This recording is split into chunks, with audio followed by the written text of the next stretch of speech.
Hello my dear students, last class में अपन ने स्टार्ट किया था वन डायमेंशनल मोशन बेटा, 1D मोशन, सरल रेखा में गति, और स्टार्ट किया था उसमें बेसिक एलिमेंट्स, जिसमें अपन ने देखा था बेटा दूरी और विस्थापन मतलब डिस्टेंस एंड डिस्प्लेसमेंट के बारे में। फिर अपन ने देखा था बेटा चाल और वेग के बारे में मतलब स्पीड एंड वेलोसिटी के बारे में, और फाइनली अपन ने देखा था एक्सीलरेशन के बारे में, त्वरण के बारे में, और इनकी टाइप्स के बारे में भी कुछ डिस्कशन किया था। तो नेक्स्ट अपना जो कुछ एग्जांपल्स है डिस्टेंस, डिस्प्लेसमेंट, वेलोसिटी और एक्सीलरेशन पे बेस्ड, तो वो देखेंगे बेटा पहले। तो बेटा जो फर्स्ट अपन एग्जांपल लेना चाह रहे हैं वो डिस्प्लेसमेंट की इक्वेशन देकर आपको डिफरेंट के क्वेश्चन जो है वो पूछे जा सकते हैं। विस्थापन की समीकरण देगा और विस्थापन की समीकरण से आपको बहुत सी चीजें जो पूछी जा सकती है। तो बेटा जो फर्स्ट एग्जांपल लिया है उसके अंदर आपको डिस्प्लेसमेंट की इक्वेशन दे रखी है, विस्थापन की समीकरण दे दी आपको 40 square minus 5t plus 6 metre, और आपसे सवाल पूछा गया बेटा इस कण का प्रारंभिक वेग क्या होगा, या फिर बल का मान t बराबर 2 सेकंड पर, तो उसके लिए आपको मास दे रखा है 200 ग्राम, 200 ग्राम। संवेग का मान पूछा गया t बराबर 1 सेकंड पर, और ग्राफ फाइंड करना आपको vt ग्राफ, वेग समय वक्र, और अगला ग्राफ बनाना आपको एक्सीलरेशन टाइम मतलब त्वरण समय वक्र आपको ड्रॉ करना है। तो अब इन क्वेश्चंस को सॉल्व करने के लिए बेटा सबसे पहले आपको विस्थापन की समीकरण से वेग आइडेंटिफाई करना पड़ेगा, और वेग की समीकरण के लिए आपको मैं बता दूं बेटा अपन ने पढ़ा v होता है ds अपॉन dt। आप डिस्प्लेसमेंट को समय के सापेक्ष डिफरेंशिएट करें, आपको वेग की समीकरण मिलेगी बेटा। तो यहाँ आप डिस्प्लेसमेंट की इक्वेशन लिखेंगे, डिस्प्लेसमेंट की इक्वेशन है आपके पास 40 स्क्वायर माइनस 5t प्लस 6। अब इसको डिफरेंशिएट करोगे, अवकलन जो अपने बेसिक मैथ्स के अंदर कंप्लीटली अच्छे से पढ़ा था बेटा, उसको डिफरेंशिएट करेंगे तो अपने पास जो इक्वेशन आएगी 8t माइनस 5 और 6 कांस्टेंट है तो 0 हो जाएगा, तो इक्वेशन आएगी ये 8t माइनस 5 मीटर पर सेकंड। ये वेग की समीकरण है बेटा। अब अपना फर्स्ट क्वेश्चन ही था प्रारंभिक वेग ज्ञात करो। जब भी आपको initial velocity, initial momentum, initial force, जब भी इनिशियल शब्द आता है तो इनिशियल का मीनिंग होता है बेटा t is equal to 0, at t is equal to 0। आपको समय को जो है वो शून्य मानते हुए सॉल्व करना है। तो t इज इक्वल टू अगर 0 पुट किया जाए तो आपके पास इनिशियल वेलोसिटी जो आएगी वो 8 multiply 0 minus 5, it means minus 5 meter पर सेकेंड। तो इनिशियल जो वेलोसिटी होगी पार्टिकल की वो आपके पास आएगी माइनस 5 मीटर पर सेकेंड। क्लियर। सेकेंड जो क्वेश्चन है अपने पास बल का मान निकालना है। अब बल का मान निकालना है, फोर्स इज इक्वल टू होता है बेटा मास इंटू एक्सीलरेशन, बल होता है द्रव्यमान इंटू त्वरण। तो पहले आपको एक्सीलरेशन निकालना पड़ेगा, त्वरण निकालना पड़ेगा बेटा। और एक्सीलरेशन के लिए जो अपन इक्वेशन लिखते हैं a is equal to dv upon dt। वेग का समय के सापेक्ष अवकलन जो होता है वो त्वरण होता है। तो इस वेग की इक्वेशन का करेंगे अपन डिफरेंशिएशन, अवकलन, तो आपको मिल जाएगा क्या, त्वरण की इक्वेशन। तो ये लिखेंगे 8t माइनस 5, तो 8t का तो 8 हो जाएगा, 5 कांस्टेंट है तो 0 हो जाएगा, तो आपको मिलेगा 8 मीटर पर सेकंड स्क्वायर। ये मिल गया आपको एक्सीलरेशन। फोर्स फाइंड करना। यहां पर एक इंपॉर्टेंट बात बेटा, एक्सीलरेशन की वैल्यू 8 मीटर पर second square I, it means constant है, टाइम डिपेंडेंट नहीं है, त्वरण का मान समय पे निर्भर नहीं कर रहा है। इट मींस जब फोर्स की बात करेंगे, इसको लिख लें, ये कांस्टेंट है।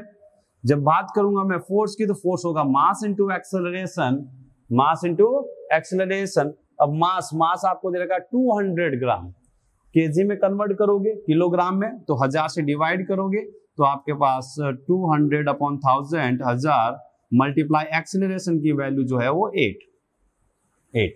तो आप सिंपलाइज करोगे ये आएगा 0.2 kg, और ये 8.2 multiply 8 it means 1.6 Newton. 1.6 Newton जो होगा इस पे फोर्स आएगा। थर्ड आपसे पूछा गया momentum at t is equal to 1 second बेटा, मोमेंटम। अब मोमेंटम जो होता है, संवेग जो होता है, p is equal to mv, वो भी कब पूछा गया, t इज इक्वल टू 1। तो t की वैल्यू आपको 1 पुट करनी है, किसमें, वेलोसिटी की टर्म्स में।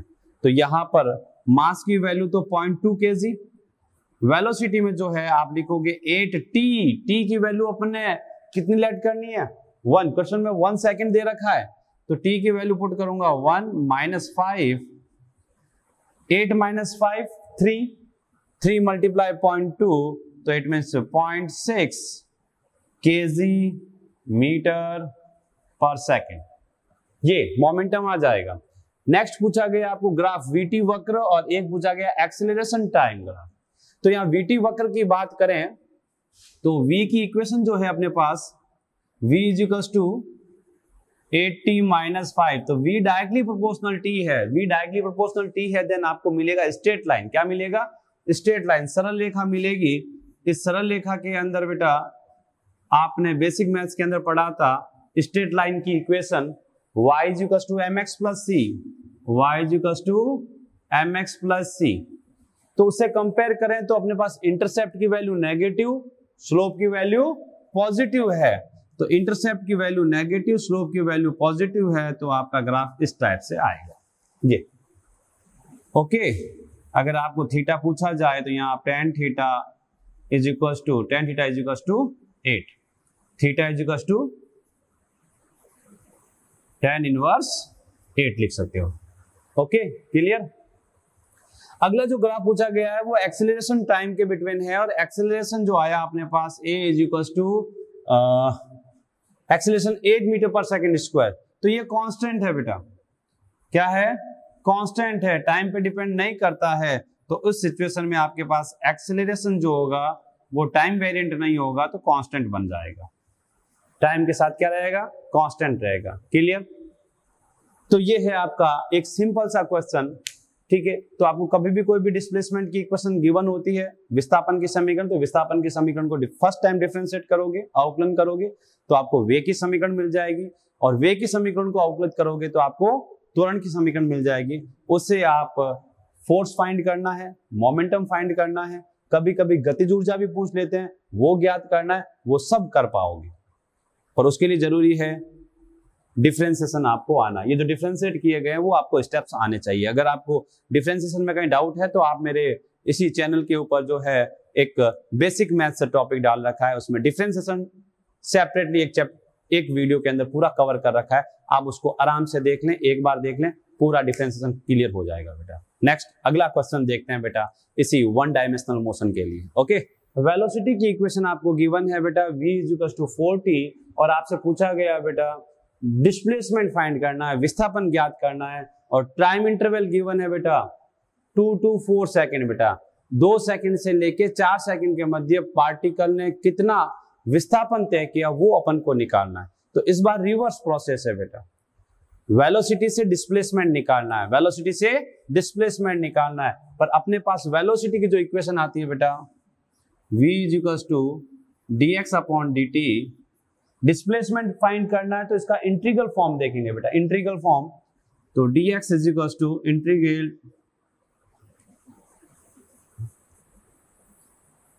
इंटीग्रल इक्वेशन करें, इसका इंटीग्रेशन करें बेटा, तो इंटीग्रेशन में अपने पास आएगा dx का इंटीग्रेशन हो जाएगा x, v की वैल्यू पुट करेंगे, v की वैल्यू अपन को गिवन है 40 dt, और टाइम वेरी करेगा 2 to 4 second, it means 2 to 4 second. अब इसको इंटीग्रेट करोगे, 4 कांस्टेंट है, बाहर आ जाएगा, t का इंटीग्रेशन होगा t square by 2, t square by 2। Upper limit आपके पास 4 सेकेंड और इनिशियल या लोअर लिमिट आपके पास 2 सेकेंड है, ठीक है। सिंप्लाइज करोगे, 4 कांस्टेंट है, 2 बाहर ले लिया, अपर लिमिट है आपके पास 4 का स्क्वायर, लोअर लिमिट है 2, तो 2 का स्क्वायर, ये से कैंसिल आउट होगा, 4 का स्क्वायर 16, 2 का स्क्वायर 4, तो 16 माइनस 4 12, 12 मल्टीप्लाई 2, 12 मल्टीप्लाई 2, 12 गुणा 2 मतलब 24 मीटर। तो आपको डिस्प्लेसमेंट मिलेगा बेटा 24 मीटर। एक तरीका तो ये, एक सेकंड मेथड इसका और देख सकते हैं बेटा, अपने पास वेलोसिटी की इक्वेशन है, वेलोसिटी अपन के पास है v इज इक्वल टू 40। आप वेलोसिटी टाइम ग्राफ बना सकते हैं बेटा, वेलोसिटी टाइम ग्राफ बना सकते हैं। अगर vt ग्राफ प्लॉट करो तो आपको स्ट्रेट लाइन मिलेगा, और वो भी ओरिजिन से स्टार्ट होगा, क्योंकि इनिशियल वेलोसिटी जो है, प्रारंभिक वेग जो है 0 है, t को 0 पुट करूंगा, वेलोसिटी 0 आएगी, ठीक है। अब यहां पर आपको क्या करना है, आपको यह पता है कि वेलोसिटी टाइम वक्र, वेग समय वक्र और समय अक्ष के मध्य जो भी एरिया कवर होता है वो विस्थापन को बताता है बेटा। किसको बताता है? विस्थापन को। तो आपको t इक्वल्स टू 2 सेकेंड और 4 सेकेंड पे वेलोसिटी देखनी है। 2 सेकेंड पे जो वेलोसिटी है 2, t इक्वल्स टू 2 पुट करोगे तो 4 × 2 आपको 8 मिल जाएगी, मतलब इस पॉइंट की वैल्यू होगी 8 मीटर पर सेकेंड। और t इक्वल्स टू आप पुट करोगे 4, तो 4 4 जा 16, मतलब 4 सेकेंड पे आएगी आपके पास 16 मीटर पर सेकेंड। तो यहां पर ये जो एरिया बनेगा, एरिया ये आपको विस्थापन बताएगा बेटा, ये आपको विस्थापन के बारे में बताएगा। तो आप इस एरिया को निकालोगे, ये एरिया। अब ये आपके सामने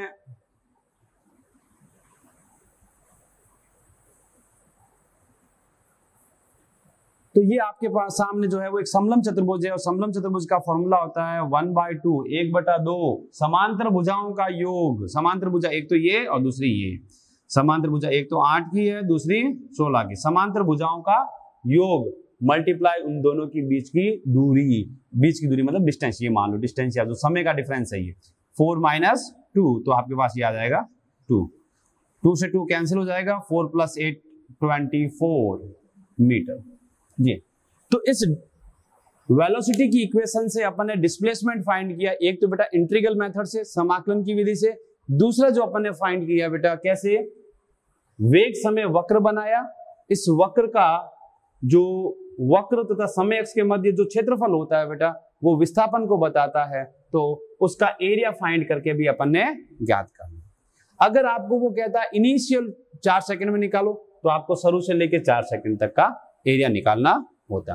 क्योंकि अपन को सवाल में पूछा गया 2 सेकंड से 4 सेकंड, तो अपन ने 2 सेकंड से लेके 4 सेकंड के बीच में जो भी एरिया कवर था वो फाइंड किया, और वो अपना डिस्प्लेसमेंट को रिप्रेजेंट करेगा। क्लियर?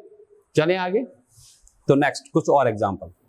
तो बेटा जो नेक्स्ट एग्जांपल लेने वाले हैं वो अपन ने डिस्टेंस टाइम का ग्राफ लिया है। डिफरेंट टाइप के आपको जो है दूरी समय वक्र दे रखे होंगे, और आपको आइडेंटिफाई करना होता है कि ये ग्राफ क्या पॉसिबल है या नहीं है बेटा, संभव है या नहीं है। तो इन एग्जांपल्स को देखें जिसमें मैंने दूरी और समय के लिए अलग अलग ग्राफ दे रखे हैं। आपको देखना है कि इसमें पॉसिबल है या नहीं है। अगर नहीं है तो क्यों नहीं है, उसके क्या रीजन है कि जिसके कारण ये जो ग्राफ है वो संभव नहीं है बेटा। तो पहला एग्जांपल देखते हैं, इसमें आपको दे रखा है ये। अब इसको अगर देखा जाए तो ये ग्राफ जो है वो पॉसिबल नहीं है। अब पॉसिबल क्यों नहीं है, उसका सिंपल सा रीजन मैंने बताया था आपको। दूरी जो होती है, डिस्टेंस जो होती है, वो टाइम के साथ जो होती है वो हमेशा इंक्रीज होती है बेटा, या फिर कांस्टेंट रह सकती है, पर कभी भी डिक्रीज नहीं होगी, कभी भी डिक्रीज नहीं होगी। जबकि इसमें अगर देखें तो टाइम के साथ इनिशियली जो है वो डिस्टेंस इंक्रीज होती है, फिर डिक्रीज हुई, फिर इंक्रीज, फिर डिक्रीज, जो कि पॉसिबल नहीं है। अगर यही ग्राफ डिस्प्लेसमेंट और टाइम का होता, विस्थापन समय वक्र होता, तो आप इसको सही करते। अगर ये दूरी समय का है तो ये गलत। यहां देखें ये भी डिस्टेंस टाइम है, पर यहां पर डिस्टेंस नेगेटिव ले रखी है, तो ये भी ग्राफ पॉसिबल नहीं है। इसमें देखें, इसमें भी same condition, initially distance decrease हो रही है और फिर इंक्रीज कर रहे हैं, दूरी का मान घट रहा है, 0 हो रहा है, फिर बढ़ रहा है, तो ये पॉसिबल नहीं है। आगे देखें, दूरी और समय का मान, दूरी समय के साथ कंटिन्यूसली इंक्रीज हो रही है, बढ़ रही है, इट मींस ये ग्राफ करेक्ट है। इसमें देखा जाए, इसमें भी कंटिन्यूस इंक्रीज हो रही है, पॉसिबल है। बट यहां देखा जाए, यहां तो मामला गड़बड़ है। टाइम के साथ पहले डिस्टेंस इंक्रीज हुई और फिर वापस डिक्रीज हुई, तो ये भी गलत है। क्लियर? कभी कभी बच्चे को कंफ्यूज करने के लिए ऐसा भी ग्राफ मिल जाता है बेटा, दूरी और ये टाइम और ग्राफ दे दिया ये, तो बेटा यहां पर भी ध्यान रखना, ये भी पॉसिबल नहीं है। ये ग्राफ और ये ग्राफ सेम ही है, केवल उसको एक्सिस को चेंज किया गया बेटा, एक्सिस को चेंज किया गया। तो इनमें से कोई भी ग्राफ पॉसिबल नहीं है, केवल इनको छोड़कर ये और ये, क्योंकि बेटा डिस्टेंस जो होगी वो हमेशा टाइम के साथ इंक्रीज होगी या कांस्टेंट रहेगी, पर कभी भी डिक्रीज नहीं होगी, कभी भी नेगेटिव नहीं होगी। क्लियर? अगर इसी को अपन क्या कर लेते, डिस्प्लेसमेंट के लिए देख लेते बेटा, डिस्टेंस की जगह क्या कर लेते, डिस्प्लेसमेंट ले लेते बेटा। ये सभी ग्राफ अगर डिस्प्लेसमेंट टाइम कर्व के रूप में होते तो उस केस के अंदर बेटा देखे तो डिस्प्लेसमेंट टाइम के साथ इंक्रीज या डिक्रीज हो सकता है, पॉसिबल है, नेगेटिव हो सकता है, पॉसिबल है, डिक्रीज होके इंक्रीज हो सकता है, पॉसिबल है, ये भी पॉसिबल है, ये भी पॉसिबल है, और ये भी पॉसिबल है। विस्थापन के लिए सारे के सारे ग्राफ पॉसिबल है, बट कभी ऐसा ग्राफ आ जाए टाइम और डिस्प्लेसमेंट में, जस्ट लाइक दिस, ये,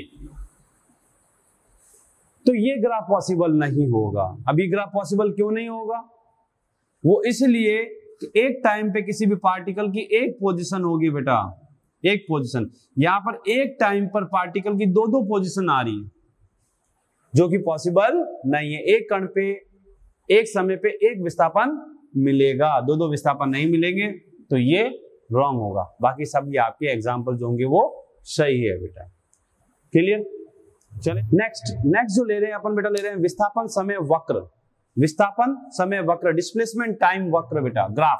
डिस्प्लेसमेंट टाइम ग्राफ में आपको जो ध्यान में रखना है वो ये कि कोई भी आपके पास ग्राफ है, डिस्प्लेसमेंट टाइम का कोई भी अगर ग्राफ है, तो उसका जो स्लोप होगा, स्लोप, ढाल tan थीटा, वो आपको मिलेगा delta x upon delta t। It mean जो स्लोप होगा वो आपको रिप्रेजेंट करेगा वेलोसिटी को, वेग बताएगा।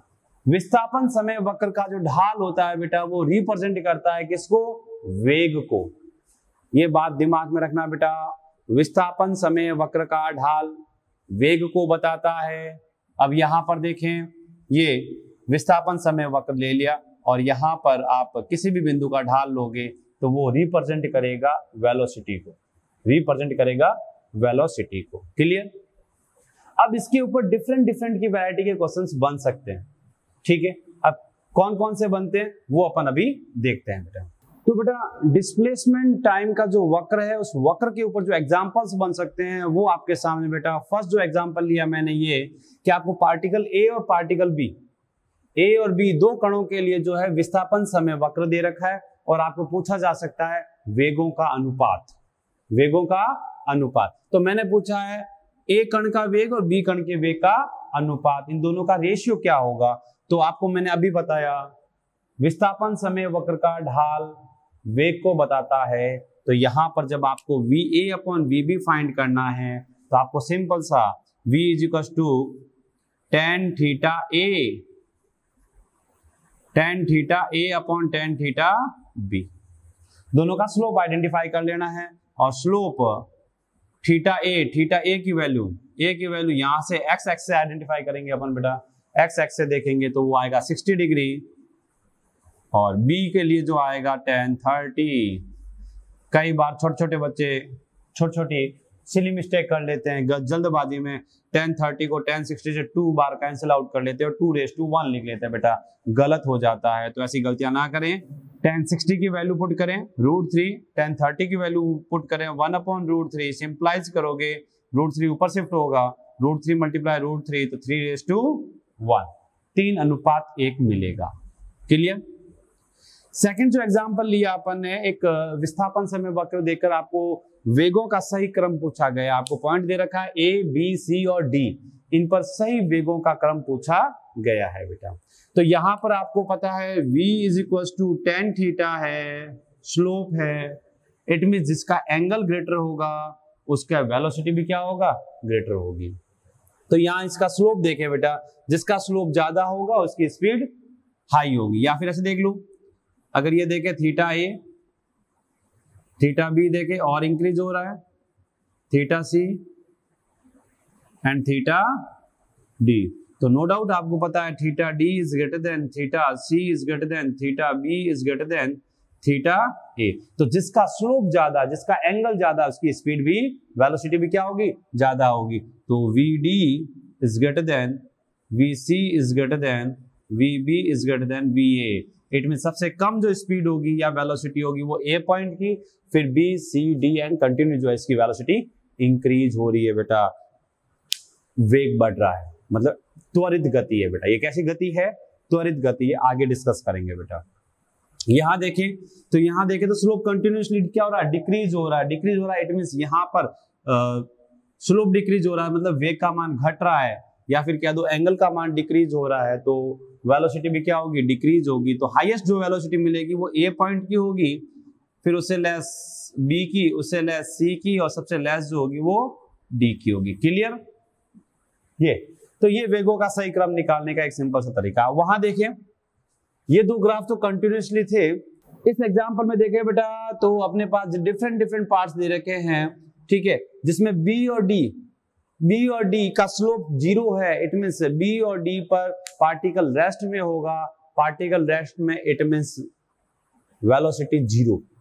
जबकि ए और सी जो है इनका स्लोप पॉजिटिव है, इट मींस वेग मिलेगा पॉजिटिव में, और ई जो है उसका स्लोप नेगेटिव, क्योंकि एंगल की वैल्यू ग्रेटर देन 90 है बेटा, 90 से ज्यादा है, स्लोप नेगेटिव है, तो ये वेग ऋणात्मक में है। वेग ऋणात्मक में, इसका मतलब सबसे छोटा जो है, सबसे छोटा वो कौन होगा, वीई होगा। उससे बड़ा होगा 0 वाला, मतलब वीडी कह दो या वीबी कह दो। उससे ज्यादा जो स्लोप है वो किसका, सी का, और सबसे ज्यादा स्लोप जो मिलेगा वो ए का, तो वी ए। तो आपका सही ऑर्डर जो आएगा, ए पॉइंट की स्पीड सबसे हाई होगी वेलोसिटी, उससे लेस सी की, फिर बी और डी दोनों की 0 होगी, और ई की नेगेटिव होगी बेटा। क्लियर, चले आगे।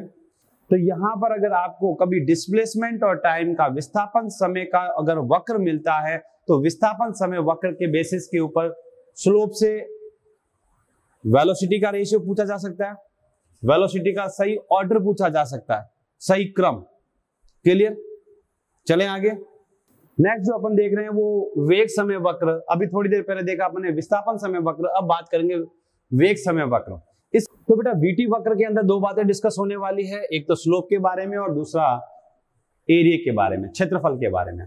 तो स्लोप की बात करें, जैसे आपके पास वेग समय वक्र है, ये समय, ये वेलोसिटी, ये अगर आपको दे रखा है, और किसी भी पॉइंट के स्लोप की बात करते हो, स्लोप जैसे ये ले लिया स्लोप, ये एंगल ऐड कर लिया मैंने थीटा, तो यहां स्लोप या tan थीटा, इस tan थीटा को आप लिख सकते हो डेल्टा वाई में यहां पर डेल्टा वी आ जाएगा, डेल्टा एक्स में आ जाएगा डेल्टा टी, या इसी को आप डीवी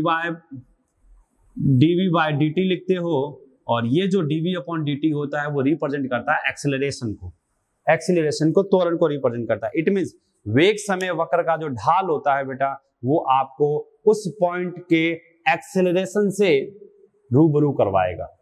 अगर आपके पास वेग समय वक्र है तो उस वक्र का हर एक बिंदु का ढाल उस क्षण के लिए त्वरण को परिभाषित करेगा या त्वरण के बारे में जानकारी देगा। क्लियर। दूसरा जो है, इसके एरिया की बात करें, टाइम और वेलोसिटी, इसके बिटवीन अगर आपको कोई भी ग्राफ मिल गया, सपोज ऐसा कोई ग्राफ मिल गया ये, तो यहां पर जब एरिया की बात होती है तो एरिया में अपन हमेशा ही कहते हैं कि आप वाई एक्सिस के अंदर जो फिजिकल क्वांटिटी है और एक्स एक्स में जो फिजिकल क्वांटिटी है, दोनों को मल्टीप्लाई करके देख लो कि कौन सी नई फिजिकल क्वांटिटी ड्रॉ हो रही है। तो यहां पर है वेग, यहां है समय, जब इन दोनों को मल्टीप्लाई करेंगे बेटा वेग इंटू समय, तो अपन को मिलेगा विस्थापन। तो माना मैंने यहां पर कि इस वेग समय वक्र और समय के मध्य एरिया A1 है, और यहां वेग समय वक्र और समय अक्ष के मध्य एरिया A2 है बेटा। तो यहां से दो चीजें अपन आइडेंटिफाई कर सकते हैं, एक तो बेटा विस्थापन और एक बेटा दूरी। अब क्योंकि विस्थापन जो है वो एक सदिश भौतिक राशि है, विस्थापन क्या है, एक सदिश भौतिक राशि है, तो यहां पर विस्थापन के लिए आपको मिलेगा A1 माइनस A2, और दूसरा दूरी के लिए जब बात करूंगा तो वो अदिश भौतिक राशि है, it means A1 plus A2। तो आप वेग समय वक्र से बेटा, वेग समय वक्र से दूरी और विस्थापन भी आइडेंटिफाई कर सकते हो। तो अगर विस्थापन निकालना हो तो आप पॉजिटिव एरिया को पॉजिटिव डिस्प्लेसमेंट माने, नेगेटिव एरिया को नेगेटिव डिस्प्लेसमेंट माने, और एरिया फाइंड करके उसका डिफरेंस निकाल लें। ठीक है। और अगर आपको दूरी फाइंड करनी है तो उस केस के अंदर डायरेक्ट टोटल एरिया आपको लिख लेना होता है, तो वो आपको टोटल दूरी दे देगा। यहीं से बेटा वेग समय वक्र से बेटा, इस वेग समय वक्र से औसत वेग और औसत चाल भी निकाली जाती है बेटा, औसत वेग और औसत चाल भी निकाली जाती है। कैसे? अगर मुझे यहां पर एवरेज वेलोसिटी निकालनी होती, एवरेज वेलोसिटी, तो मैं करता A1 minus A2 upon total time, और यही मुझे अगर एवरेज स्पीड निकालनी होती बेटा, स्पीड चाल, तो कुल दूरी में किया जाता है A1 plus A2 upon time. जी। तो वेग समय वक्र अगर देखकर आपको कभी औसत वेग या औसत चाल के बारे में पूछ लिया जाए तो आप विस्थापन निकाल के समय का भाग दो, आपको औसत वेग मिलेगा, और दूरी निकाल के समय का भाग देते हो तो आपको औसत चाल मिल जाएगी। क्लियर? तो ये है वेग समय वक्र। वेग समय वक्र से दो चीजें आइडेंटिफाई की, स्लोप से एक्सेलरेशन और एरिया से डिस्टेंस एंड डिस्प्लेसमेंट। क्लियर? चलें आगे। देन नेक्स्ट, ऐसे ही अपने पास अगर एक्सेलरेशन टाइम ग्राफ आ जाए बेटा, एटी ग्राफ, त्वरण समय ग्राफ, तो बेटा त्वरण समय ग्राफ के लिए पहली चीज यहां स्लोप से जो फिजिकल क्वांटिटी बनी है, अगर स्लोप आइडेंटिफाई करते हो तो स्लोप को tan थीटा से लिखोगे, और tan थीटा जो होगा वो होगा आपके पास dA अपॉन dt, और dA अपॉन dt के लिए अपने पास कोई भी फिजिकल क्वांटिटी बेटा जो है वो आइडेंटिफाई नहीं है बेटा। त्वरण अपॉन समय को क्या कहते हैं, तो स्लोप के बारे में डिस्कशन नहीं होता है यहां पर, जनरली डिस्कस किया जाता है क्या, एटी वक्र, एटी ग्राफ व टी एक्सिस के मध्य घिरा क्षेत्रफल, ये जो होता है वो चेंज इन वेलोसिटी को बताता है बेटा। चेंज इन वेलोसिटी वेग में परिवर्तन को बताता है। इन ग्राफ्स के साथ में कुछ ग्राफ जो है वो अपन को देखकर समझ में आना चाहिए कि ये ग्राफ क्या क्या कहना चाहता है, उस ग्राफ से अपन क्या क्या चीजें देख सकते हैं। तो अपन कुछ एग्जांपल्स लेंगे, ग्राफ लेंगे, और उन ग्राफ के बेसिस पे अपन समझना चाहेंगे कि ग्राफ बोलता है, कैसे बोलता है, और उसको अपन कैसे समझें। तो कुछ ग्राफ के बारे में और चर्चा करेंगे बेटा। तो next graph, position time graph. हाँ बेटा, कुछ ग्राफ जो है पोजीशन टाइम के ग्राफ गिवन है, ठीक है, दे रखे हैं, बना रखे हैं अपन ने। अब इन ग्राफ से अपन क्या क्या चीज सीख सकते हैं या पता लगा सकते हैं, उनके बारे में पहले बात करेंगे। तो सबसे पहले बात देखें बेटा, पहला जो ग्राफ है विस्थापन समय वक्र का है, ठीक है, और अपन ने कहा था विस्थापन समय वक्र जो होता है उसका ग्राफ का जो ढाल होता है वो वेग को बताता है बेटा। किसको बताता है? वेग को। पर पहले ही ग्राफ में अगर देखा जाए तो इसका ढाल 0 है बेटा, इसका स्लोप tan थीटा वो 0 है, tan थीटा 0 है। या फिर ये कह सकते हैं x is not a function of t, क्योंकि x की वैल्यू क्या है? कांस्टेंट है। x की वैल्यू क्या है? कांस्टेंट है। तो यहां साफ साफ कह सकता हूं पार्टिकल जो है वो रेस्ट में है, पार्टिकल रेस्ट में है, कण विराम अवस्था में है बेटा।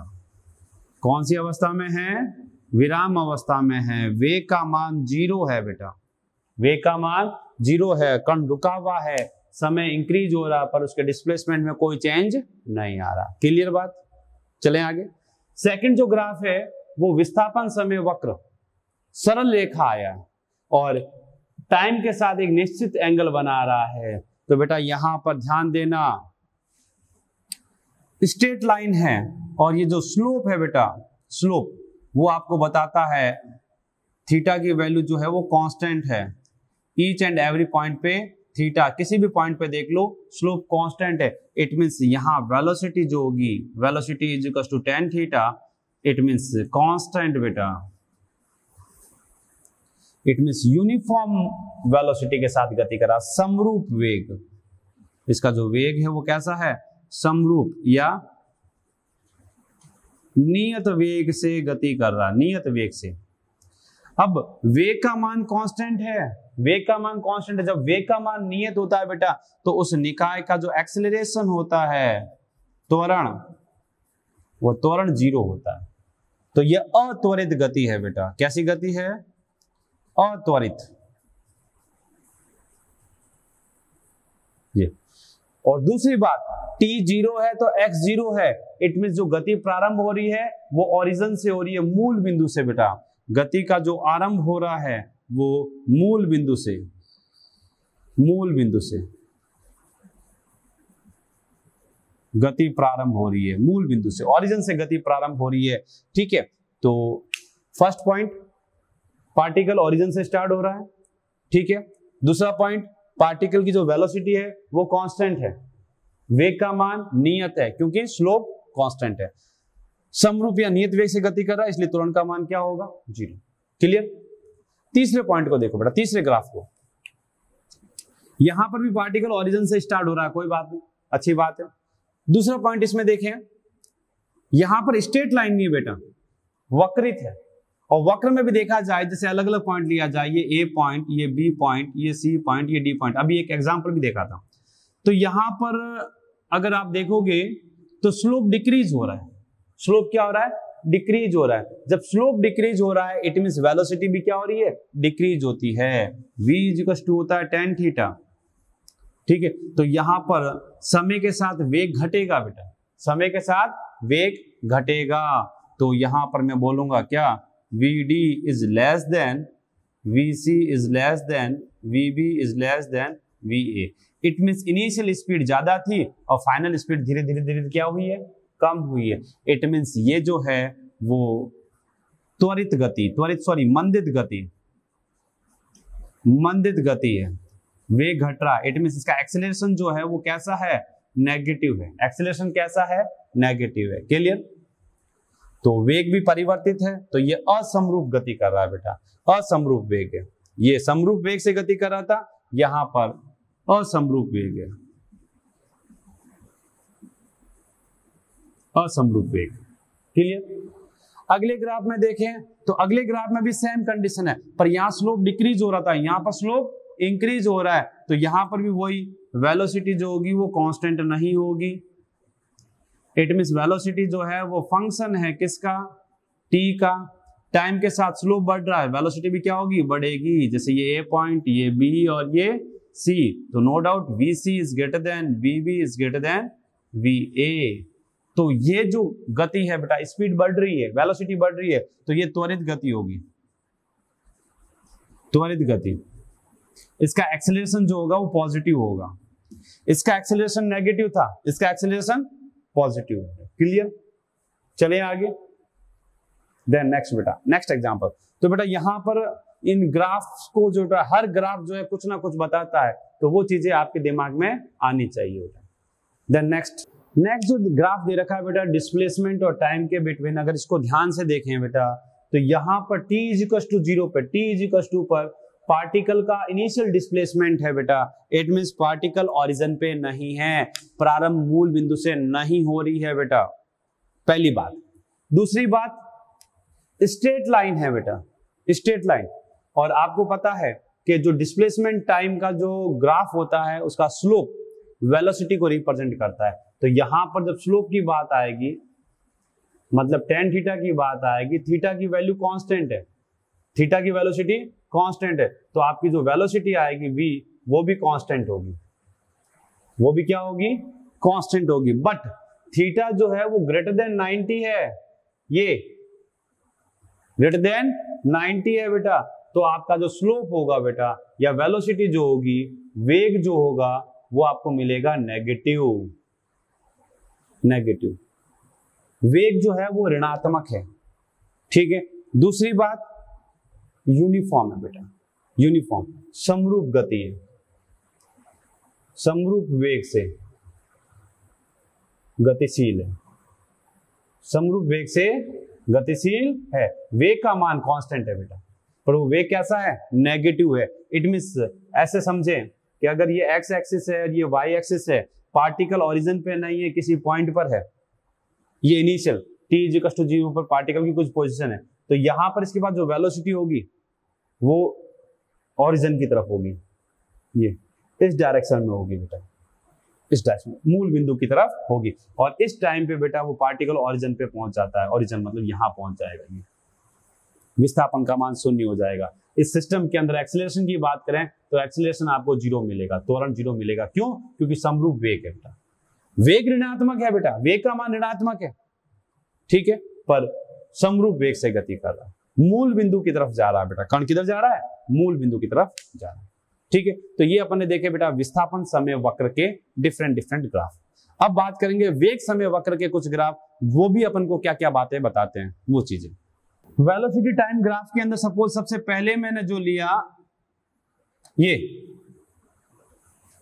अगर वेलोसिटी टाइम का ग्राफ आपको कुछ इस प्रकार से मिलता है बेटा, तो इसमें सबसे पहला पॉइंट जो क्लियर होता है वो ये कि इस ग्राफ को देख के पता चल रहा है v is not a function of t।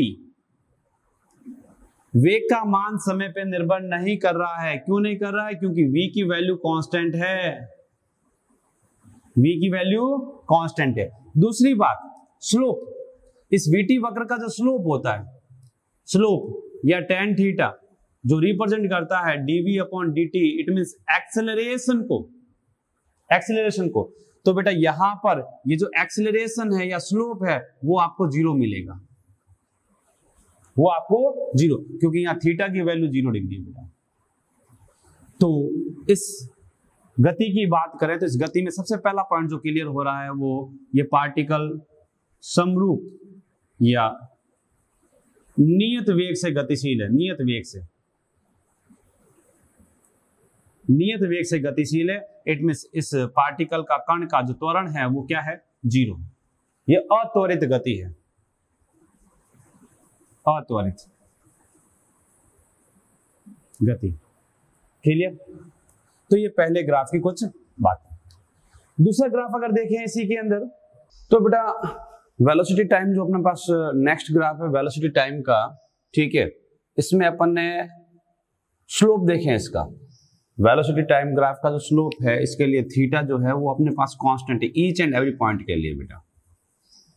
Theta की वैल्यू जो है ईच एंड एवरी पॉइंट के लिए कांस्टेंट है। और अपन जानते हैं क्या, tan theta slope dv upon dt वो रिप्रेजेंट करेगा एक्सेलरेशन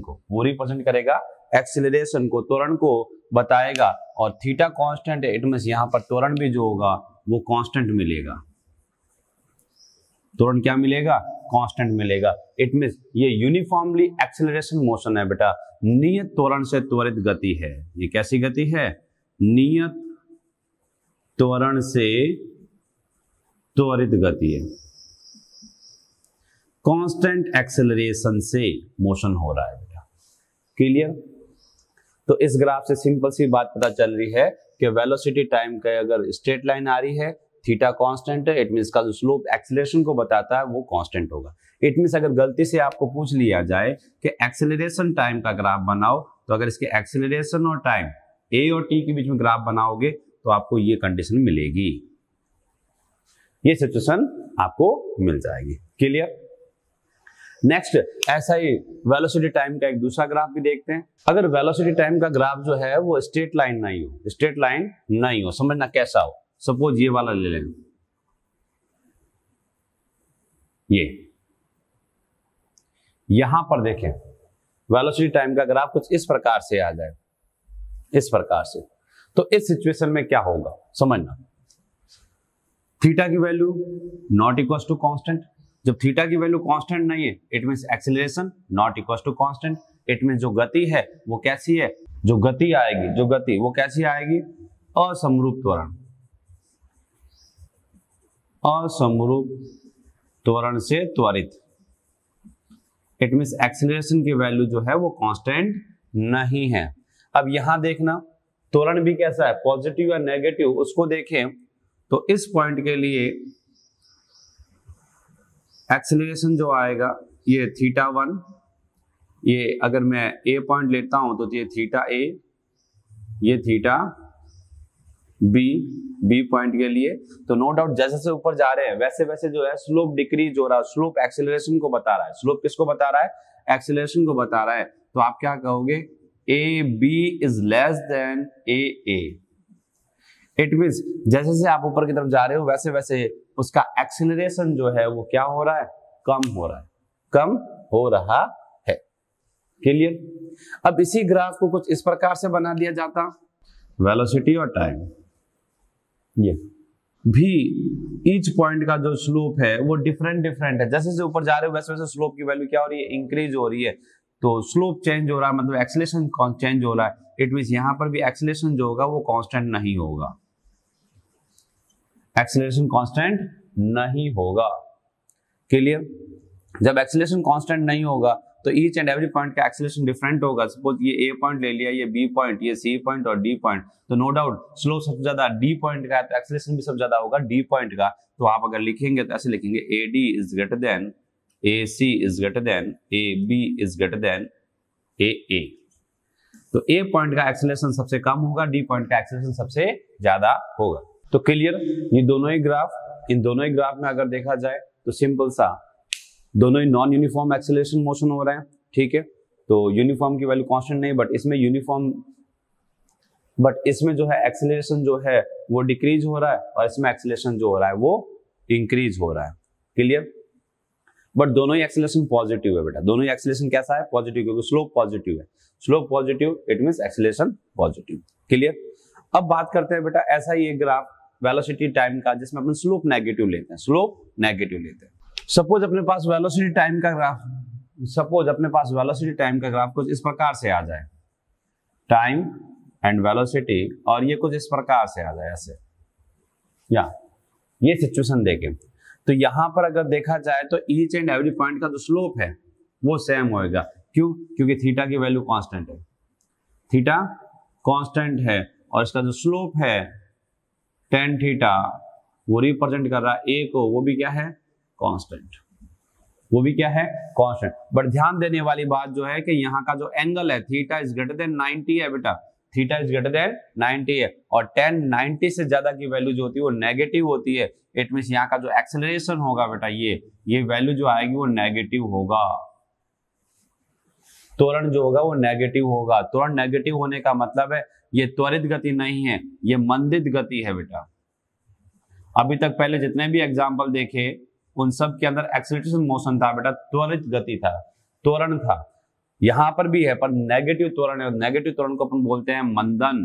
तो ये मंदित गति है, और इसकी स्पीड जो है, सॉरी वेलोसिटी जो है कंटिन्यू डिक्रीज होते होते फाइनली वेलोसिटी टी इस टाइम पे जो होगी वो कितनी हो जाएगी, जीरो हो जाएगी।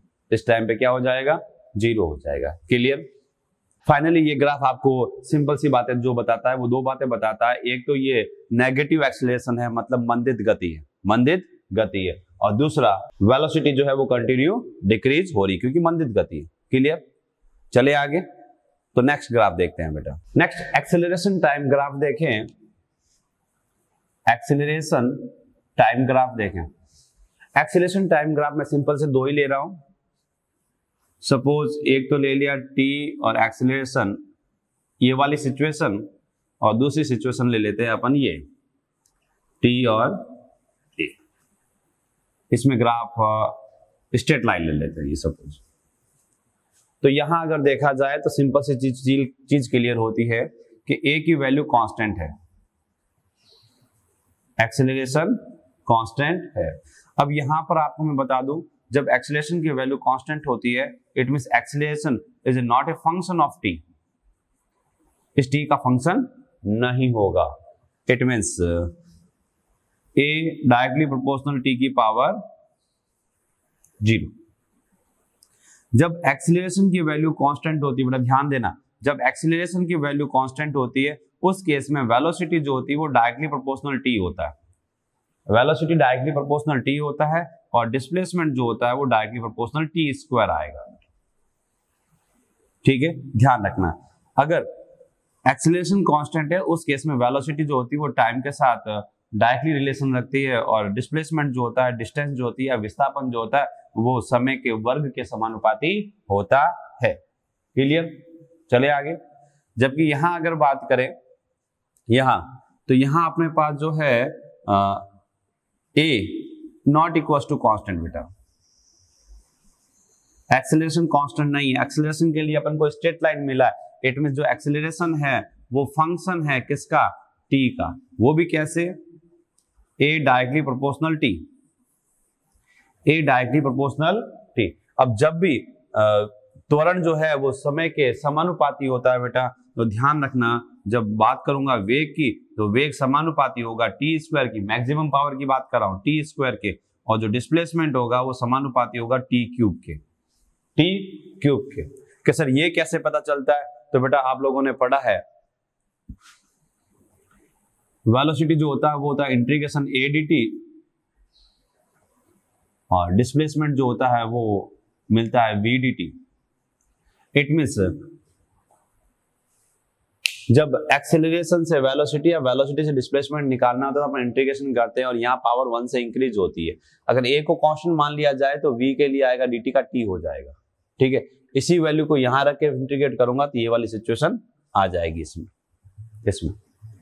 ठीक है, तो ये इंटीग्रल मेथड से फाइंड करते हैं कि किससे डिपेंडेंस होगी। क्लियर? तो ये मैंने कुछ बेसिक ग्राफ्स बताए जो ग्राफ आपको रीड करने आने चाहिए।